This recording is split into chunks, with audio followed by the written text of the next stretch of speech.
दोस्तों, एक सवाल हमेशा उठता है कि पता नहीं क्यों, है ना। अब किसी भी विषय पर बात कीजिएगा तो आपके जहन में भी ये बात निकलेगी, पता नहीं क्यों।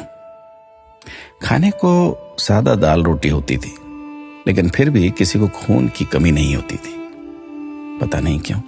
स्कूल में अध्यापक खूब कान खींचते थे, डंडों से पिटाई होती थी, लेकिन कोई बच्चा स्कूल में डिप्रेशन के कारण आत्महत्या नहीं करता था, पता नहीं क्यों। बचपन में महंगे खिलौने नहीं मिलते थे, लेकिन हर खेल बहुत आनंदित करता था, पता नहीं क्यों। घर कच्चे होते थे, कमरे कम होते थे, लेकिन माता पिता कभी वृद्धाश्रम नहीं जाते थे, पता नहीं क्यों। घर में गाय की, कुत्ते की, अतिथि की, मेहमानों की रोटियां बनती थी, फिर भी घर का बजट संतुलित रहता था। आज सिर्फ अपने परिवार की रोटी महंगी हो गई, पता नहीं क्यों। महिलाओं के लिए कोई जिम या कसरत के लिए विशेष साधन नहीं थे, फिर भी महिलाएं पूर्ण रूप से, संपूर्ण रूप से स्वस्थ रहती थी, पता नहीं क्यों।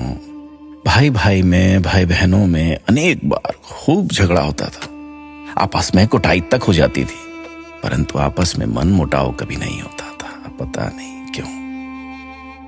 परिवार बहुत बड़े होते थे, पड़ोसियों के बच्चे भी दिन भर खेलते थे, फिर भी घरों में ही शादियां होती थी, पता नहीं क्यों।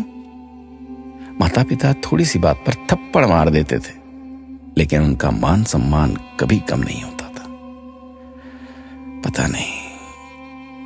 ऐसे अनेक क्यों के सवाल दिल में उठ रहे हैं।